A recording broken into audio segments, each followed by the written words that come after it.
جو مثال دینا چاہتی ہوں، رشتوں کو کہاں کیسے لیں. آپ اپنے سامنے ایک چوکٹا بنائیں تعویذ قسم کا، 4 خانے کا. مل گیا نا تعویذ آخر 12ویں دن سے ہی. اب ایک طرف لکھیے امپورٹنٹ، اہم، اردو میں لکھ رہے ہیں اہم. دوسرے میں لکھیے ارجنٹ، فوری.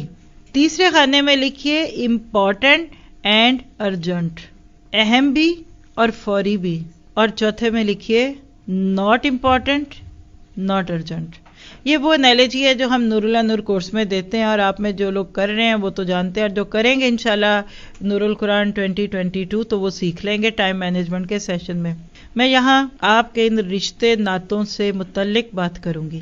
رشتے جوڑنے کے وقت، آپس میں تعلقات کے وقت چیک کیجئے. یہ جو بات ہے یہ امپورٹنٹ ہے.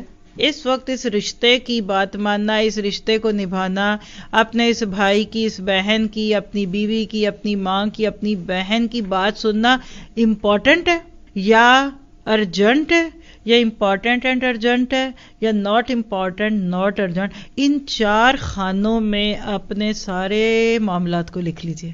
پھر آپ دیکھیں گے کہ بہن کے گھر شادی ہے اور اس کی خوشی ہے کہ آپ وہاں موجود ہوں. کیا یہ امپورٹنٹ ہے؟ امپورٹنٹ ہے. ارجنٹ ابھی نہیں ہے کیونکہ شادی 2 ماہ بعد ہے، تو آپ ابھی سے اپنا 2 ماہ والا پلانر کھولیے، لکھے I have to attend the wedding. میں نے اپنی بہن کے گھر جانا ہے. میں آئیڈیل حالات کی بات کر رہی ہوں، میں وہ نہیں کہہ رہی جو کچھ ہو رہا ہے. میں صرف آپ کو رشتوں کو مینٹین کرنا سکھا رہی ہوں. اب آپ اس دن 1 لاکھ روپیہ کما سکتے تھے. آپ کے جانے سے آپ کا کوئی 2 لاکھ کا نقصان ہونا تھا. کریے اور اللہ سے کہ اللہ یہ میں نے بہن کی خوشی خرید لی ہے، یہ 2 لاکھ میں بہن کے سر پہ وار کے پھینک دیے 2 لاکھ. میں اپنی بہن کو خوش کروں گا کیونکہ آپ کی بہن سب کی شکلوں میں آپ کو ڈھونڈ رہی ہوں گی. یہ رشتے بڑے پیارے ہوتے ہیں. کبھی نہ کسی کو دکھ میں تنخواہ چھوڑیں اور نہ خوشی میں. مبارک دیجیے. سارے بھی اس کو مبارکیں دیں گے نا تو بہن کو بھائی کے فون کا انتظار ہوتا ہے، اس کو بہن کے فون کا انتظار ہوتا ہے، ماں کو بچے کے اور بچے کو ماں کے.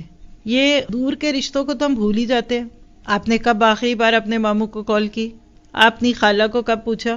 پھپھو سے آخری بار کب بات کی؟ ان کے گھر میں کتنے بچے ہوئے کہ آپ نے کہا پھپھو مبارک کو پوتا ہوا ہے، خالہ مبارک کو آپ کے گھر پوتی ہوئی ہے؟ تو پھر آپ رزق کمانے میں لگ گئے اگر تو آپ امیر نہیں. اصل امیر وہ ہے کہ جس کی ڈیڈ باڈی کے ارد گرد کھڑے لوگ گواہیاں دے رہے ہوں گے کہ میرے نال بڑی چنگی سی.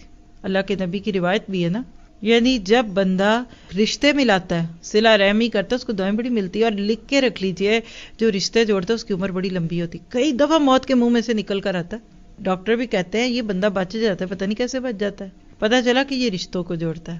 اللہ تعالیٰ آپ سے مجھ سے راضی ہو جائے.